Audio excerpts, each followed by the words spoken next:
এরা ক্লিয়ারেন্স না দিলে কি করে উনি যেতে পারেন? এমন রাষ্ট্রপতি যে বাংলাদেশের পরিবেশ নষ্ট করার জন্য যার বিচার হওয়া উচিত, আমাদের হাওর পাওর, আমাদের খাল বিল, আজকে আন্তর্জাতিক ভাবে মানুষ আন্দোলন করছে এগুলো রক্ষার জন্য, তিনি তার এলাকা কিশোরগঞ্জের বিশাল হাওরের মধ্যে বিশাল এক রাস্তা বানিয়েছেন তার বাড়ি বানানো, তার বাড়িতে পৌঁছানো। এই হচ্ছে সাবেক রাষ্ট্রপতি, কারণ উনি ফ্যাসিবাদের প্রতিনিধি, উনি রাষ্ট্রপতি, কিন্তু উনি তো শেখ হাসিনার কথাই চলতেন। অতএব শেখ হাসিনার যা মাইন্ডসেট, যা মানসিকতা, উনারও তাই মানসিকতা, দুইজনের মধ্যে তো পার্থক্য হবে না। তাহলে সেই ব্যক্তি চলে গেলেন, তার তো লাল পাসপোর্ট আছে, এটা কি সরকার জানতো না? তার লাল পাসপোর্ট বাতিল করা হয়নি, এটা তো সরকার জানে। এটা কি এনএসআই ডিজিএফআই জানে না? তাহলে কি করে যেতে পারলো? আমরা শুনেছি একটা খুব শক্তিশালী উপদেষ্টা রয়েছে এর মধ্যে, যিনি মানে সমস্ত স্বরাষ্ট্র ব্যবস্থাটা তিনি দেখেন। তার নাম খোদাবক্স সাহেব, খুব নাকি পাওয়ারফুল। আবার এও শুনি তিনি নাকি বিএনপি কে খুব একটা পছন্দ করেন না, নিজের মতো করে সব গুছিয়ে রাখার চেষ্টা করেন। তাহলে এত শক্তিশালী উপদেষ্টা থাকার পরে আজকে এই ধরনের পরিস্থিতি কেন হচ্ছে? আজকে সাতক্ষীরা, কুড়িগ্রাম, খাগড়াছড়ি, মৌলভীবাজার, এই সমস্ত সীমান্ত দিয়ে ভারত লোক ঢুকাচ্ছে বাংলাদেশে, পুশিং করছে। সরকার তো একটা কথা বলেনি, কোথায় খোদাবাদ, কোথায় সরকারের স্বরাষ্ট্র দপ্তর, কোথায় সরকার এই ব্যাপারে কোন পদক্ষেপ নিচ্ছেন না? এটা তো বিরাট এক অন্যায়। কোত্থেকে এই রাষ্ট্রীয় অপরাধ করা হচ্ছে যে পার্শ্ববর্তী দেশের লোক জোর করে ঢুকিয়ে দিতে চান বাংলাদেশে? আমরা কি অত্যন্ত দুর্বল জাতি আপনারা বারবার তৈরি করছেন?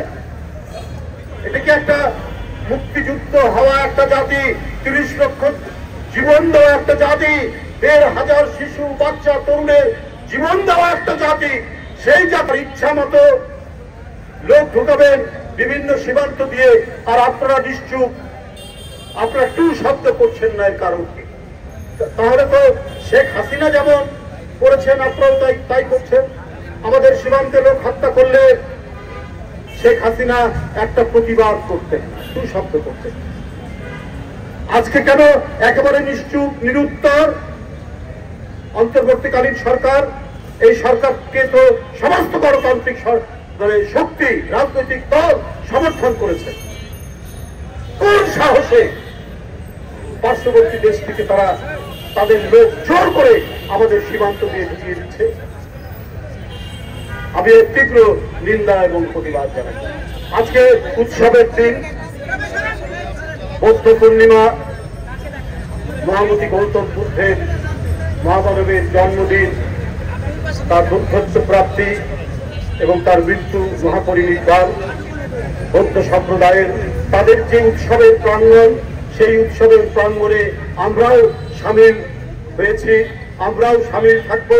আমরা কাঁধে কাঁধ মিলিয়ে 1000 বছর ধরে এখানে হিন্দু, মুসলমান, বৌদ্ধ, খ্রিস্টান, চাকমা, মারবা, ত্রিপুরা, সাঁওতাল, রাজবংশী সবাই আমরা একসাথে থেকেছি। আমাদের উৎসবে, আমাদের ঈদে মিলাদুন নবী, আমাদের কোরবানি ঈদে তারা যেমন আমাদের বাড়িতে এসছে, আমরাও দুর্গা পূজায়, আমরাও তাদের বৌদ্ধ পূর্ণিমায়, আমরাও তাদের 25শে ডিসেম্বর, আমরা তাদের বড়দিনে আমরা সেখানে একসাথে থেকেছি।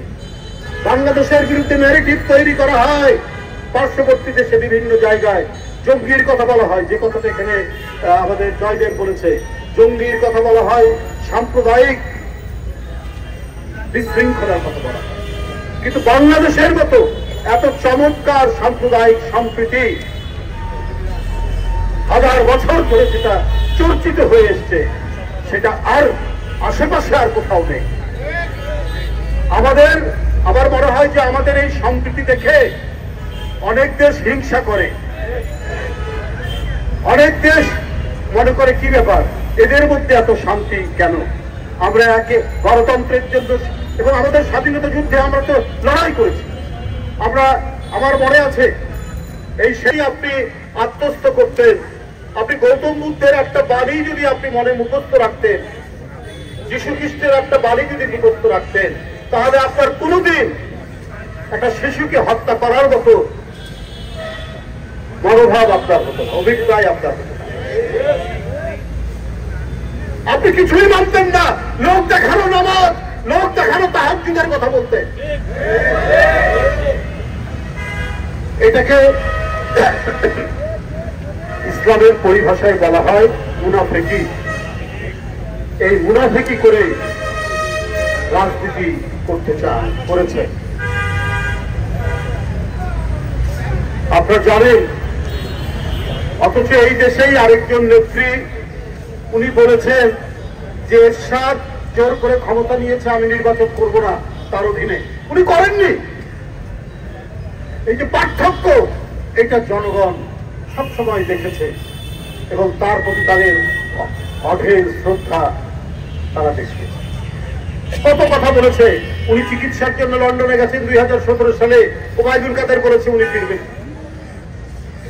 আওয়ামী লীগের নেতারা বলেছে দেশনেত্রী বেগম খালেদা জিয়া ফিরবেন না, উনি 3 মাস পর থেকে ফিরে এসেছেন। উনি দেশের মাটি আর মানুষ ছাড়া উনি বাইরে লুকিয়ে থেকে কোনোদিন রাজনীতি করেননি। এই কারণেই আজকে তিনি জনপ্রিয়।